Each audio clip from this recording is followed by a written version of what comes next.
The people of Iran, through their protests, starting in November of 2019 and almost continuously every week, every day, have demonstrated the great desire they have for freedom. And they've demonstrated in a way in which they've put their lives on the line. That is a very, very powerful demonstration of just how strong the desire for freedom is in Iran.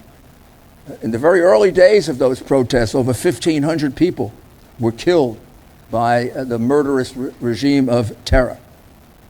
And the people of Iran have made it clear to the whole world that if they could have their way, and they're going to have it, they would want a free Iran, a democratic Iran, a peaceful Iran, an Iran ruled by law, an Iran where people can practice their religion, and an Iran in which women are treated the same as men.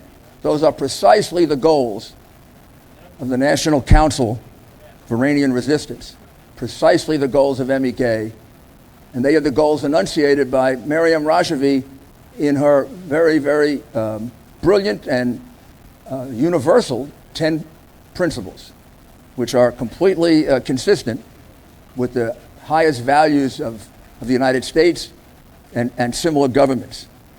Two slogans during the protest, I think, are vital to show how the people of Iran feel, because you can see these signs consistent through many of the 300 or so protests or more that have taken place. And it says, reformists, hardliners, the game is over. And then there's one that says, down with the dictator. Now, it's one thing for me to say that and to hold that sign here in America or in the United Kingdom or in France or Germany or wherever else you are.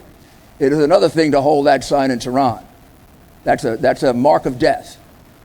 It is very likely or very possible that you're going to be singled out to be one of those people who's shot down on the street if you oppose the regime. It is surely likely you're going to be murdered if you support the MEK or any similar movement. There's just no question about that. And despite that, and despite the 1,500 murders right at the beginning that continue to this day, the protests are not slowing. The protests are not lessening.